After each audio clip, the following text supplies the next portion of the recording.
زندگی اخلاق سے گزرتی ہے، شکلوں سے نہیں گزرتی، شکل و صورت سے نہیں زندگی گزرتی، اخلاق سے گزرتی ہے۔ دو واقعے اوپر نیچے ہوئے، ایک خاتون میرے پاس آ کے پھوٹ پھوٹ کے رونے لگی، کہا مولانا میرا خامد کھربوں پتی ہے، اربوں پتی نہیں، کھربوں پتی ہے، اور زبان اتنی گندی ہے کہ مجھے اس نے زندہ مار دیا ہے۔ اور چند دن کے بعد ایک نوجوان ملا، کہا مولانا زندگی کی ہر دولت موجود ہے پر میری بیوی کی زبان بہت گندی ہے، میرا گھر برباد ہو کے رہ گیا ہے۔ ایک جگہ عورت کی تیزی نے گھر کو آگ لگائی ہوئی ہے، ایک جگہ مرد کی تیزی نے گھر کو آگ لگائی ہوئی ہے۔ گھروں کی آبادی اچھے اخلاق سے ہوتی ہے۔ بڑوں سے کہتا ہوں چھوٹوں سے رائے لے کر قدم اٹھاؤ، چھوٹوں سے کہتا ہوں ماں باپ کی رائے کو داخل کر کے چلو۔ اگر دونوں میں اختلاف ہوتا ہے تو پھر تو ماں باپ سے کہتا ہوں اپنے بچوں کی رائے کو ترجیح دو، زندگی انہوں نے گزارنی ہے۔ یہ میرے نبی کی ایک پاکیزہ خوبصورت زندگی ہے۔ احباب جمع ہے میر حال دل کہلے، پھر التفات دلے دوستاں رہے نہ رہے۔ آپ ایک معاشرے میں رہتے ہیں، آپس میں لڑائیاں بھی ہوں گی، جھگڑے بھی ہوں گے، اور بہت سے ایسے ہوں گے عورت عورت سے نہیں بولتی، مرد مرد سے نہیں بولتا۔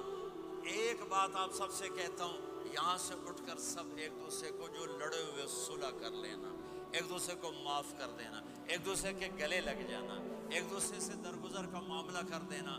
اور خامد اور بیوی اگر لڑے ہوئے ہوں تو ان کی صلح اتنی طاقتور چیز ہے کہ ان کے صلح کرتے اللہ ان کے پچھلے سارے گناہ معاف کر دیتے۔ شیطان روزانہ اپنی کچہری لگاتا ہے، شیطانوں سے پوچھتے ہمیں کی کر کے آئے ہو؟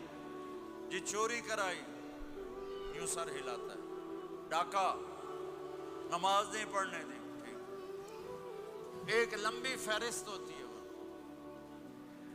ایک لنگڑا شیطان کالا جا پچھو کھلو کے آندا ہے، استاد جی میاں بیوی نے لڑایا، کہا پتر شاباش تو اگاں آ جا آ جا آ جا آ جا آ جا، اس کو گلے لگاتا ہے، اس کو پاس بٹھائے، اور کمبخت تو یہ ہے اصل کام۔ خامد اور بیوی کی لڑائی نسلیں برباد ہو جاتی ہیں، نسلیں۔ ہر کلاس میں ٹاپ کرنے والے لڑکے نے 2 دفعہ خودکشی کی کوشش کی، ماں باپ کی لڑائی، ماں باپ کی لڑائی۔ تو میرے بھائیوں اپنے نبی والے اخلاق کے ساتھ زندگی گزارنا سیکھو، سچ بولو، یہ آپ کا دیس ہے، اس کو ٹیکس پورا دو، اس کے ساتھ دھوکہ نہ کرو، اس کے ساتھ فراڈ نہ کرو، اس کے ساتھ 2 نمبری نہ کرو، دیانتداری کی زندگی گزارو، سچائی کی زندگی۔ یہاں مختلف مذاہب کے لوگ رہتے ہیں، سب کو عزت دو، سب کو احترام دو، سب کی قدر کرو۔ کون اللہ کے ہاں سہاگن ہے یہ تو موت کے بعد پتہ چلے گا، لیکن تمام کو احترام دو، تمام کو عزت دو۔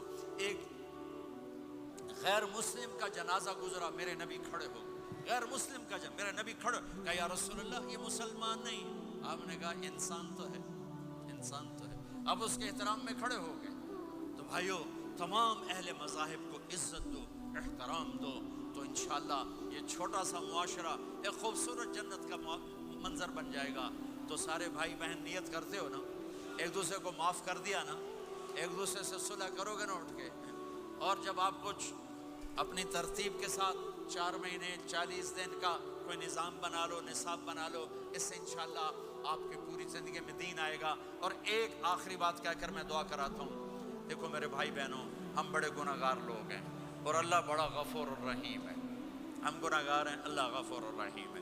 میرا اللہ کہتا ہے میرا بندہ تو اتنے گناہ کر کہ زمین سے اٹھا کر آسمان کی چھت کو لگا دے، اتنے کر کے زمین سے اٹھا کر آسمان کی چھت کو لگا دے، اس کے بعد صرف ایک دفعہ مجھ سے کہ یا اللہ معاف کر تو میں سارے ہی معاف کر دوں۔ کسی میں اتنا ظرف ہے؟ اتنے کر کے زمین سے اٹھا کر آسمان کی چھت کو لگا دے، پھر ایک دفعہ کہ یا اللہ معاف کر تو میں سارے ہی معاف کر دوں گا۔ تو میرے آپ کے تو گناہ ہی تھوڑے سے ہیں، میرے آپ کے گناہوں کی کیا حیثیت ہے؟ چند سال میں کوئی کتنے گناہ کر لے گا۔ میرا اللہ کہتا ہے زندگی بھی لے لے، طاقت بھی لے لے، زمین سے اٹھا کر آسمان کی چھت کو گناہ لگا دے، پھر ایک دفعہ آ کر کہنا یا اللہ معاف کر تو میں سارے ہی معاف کروں گا۔ تو میرے اللہ کو معاف کرنا پسند ہے، توبہ کرنا پسند ہے۔ میں ان ساری مسورات سے بھی درخواست کرتا ہوں، آپ سے بھی درخواست کرتا ہوں، آج تک جو ہم نے کیا یا اللہ میری توبہ، آئندہ تیری مان کے چلوں گا، اس کی نیت کرتے ہو سارے بھائی بہن؟ کرتے ہو تو میرے ساتھ کہو ایک دفعہ یا اللہ میری توبہ، پھر کہو یا اللہ میری توبہ، پھر کہو یا اللہ میری توبہ۔